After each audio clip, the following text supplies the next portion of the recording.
Salam sejahtera bagi kita semua, Namo Buddhaya.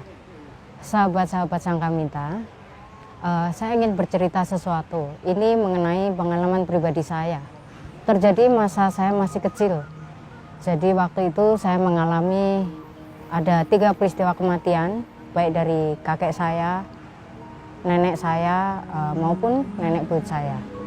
Jadi peristiwa pertama adalah mengenai kematian dari kakek saya. Kakek saya ini adalah orang yang tidak beragama.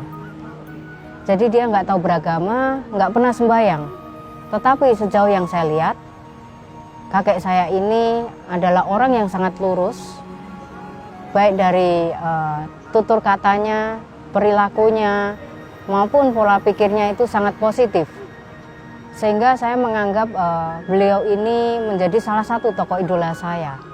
Seumur hidup, saya melihat beliau itu berperilaku sangat santun, seperti seorang yang beragama, meskipun tidak beragama, tidak pernah sembahyang, dan tidak percaya yang namanya Tuhan.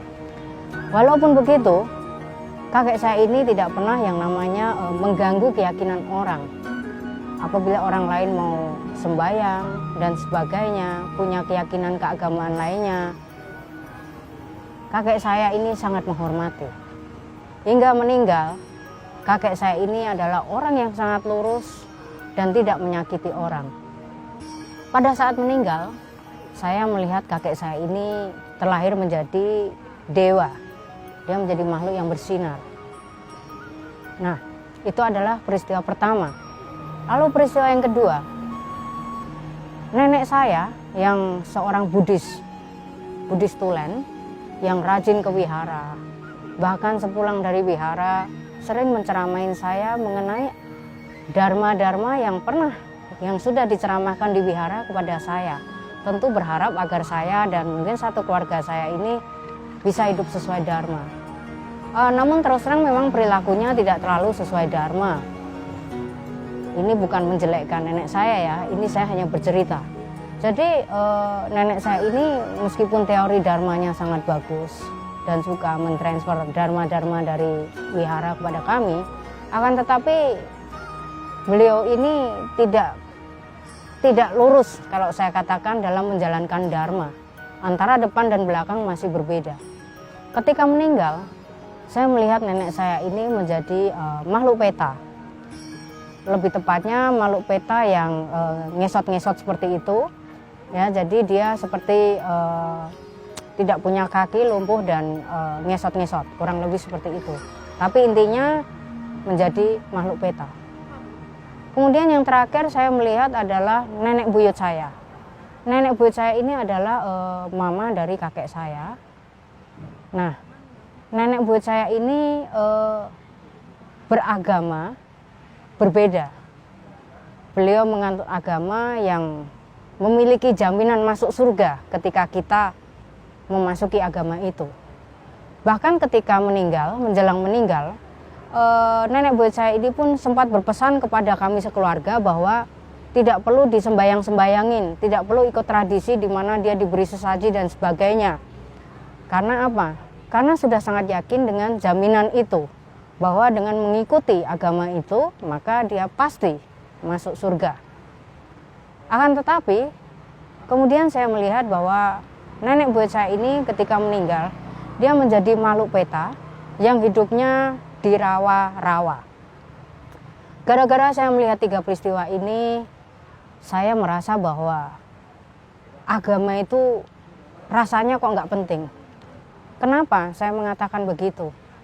Karena jelas-jelas yang 2 orang beragama ini, hidupnya justru ketika setelah meninggal, malah menjadi makhluk peta. Malah kakek saya yang tidak beragama, tidak pernah sembahyang, dia menjadi dewa. Sehingga itu agak membuat saya galau juga. Galau dalam arti begini, apakah beragama itu penting? Apakah beragama itu nggak penting? Lalu kemana setelah kita meninggal? Apakah surga dan neraka itu ada? Karena jelas-jelas saya melihat yang katanya dijamin masuk surga pun nggak jelas surganya juga. Kemudian yang beragama juga jadi makhluk peta. Sedangkan kakek saya yang tidak beragama malah menjadi dewa. Karena itulah saya kemudian melakukan pencarian, mempelajari satu keyakinan, satu agama. Perjalanan spiritual saya yang cukup panjang itu terketuk dari sini. Hingga akhirnya saya menyadari sesuatu, bahwa tidak ada yang dapat menjamin kita untuk masuk surga, kecuali kita memiliki pengendalian terhadap pikiran, ucapan, dan perbuatan kita.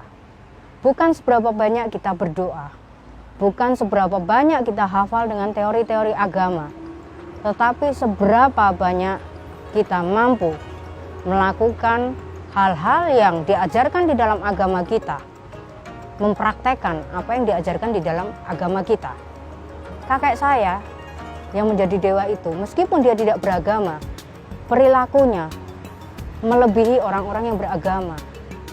Itu sebabnya akhirnya dia masuk surga.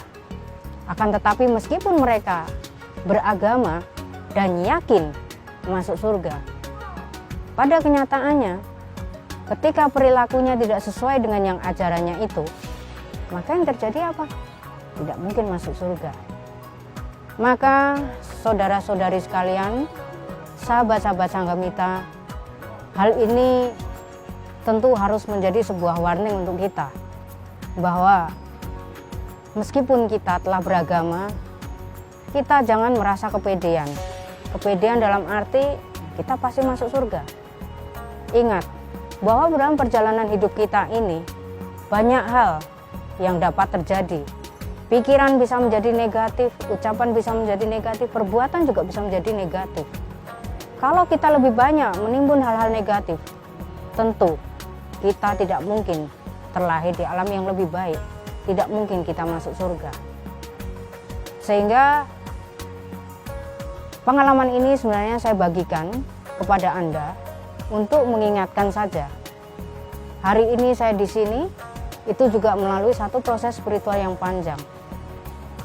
Maka ketika kita sudah memutuskan untuk beragama, jalanilah agama yang kita yakini itu dengan sepenuh pikiran, hati, ucapan, dan perbuatan seia sekata sesuai dengan apa yang kita yakini itu. Semoga dengan apa yang kita lakukan dengan penuh keyakinan dan menjalankan agama itu sepenuh hati, maka kita baik dalam kehidupan saat ini maupun kehidupan-kehidupan mendatang, tentu kita akan memperoleh kehidupan yang baik. Semoga apa yang saya sampaikan ini dapat bermanfaat dan menambah wawasan. Semoga semua makhluk bebas dari penderitaan dan hidup berbahagia.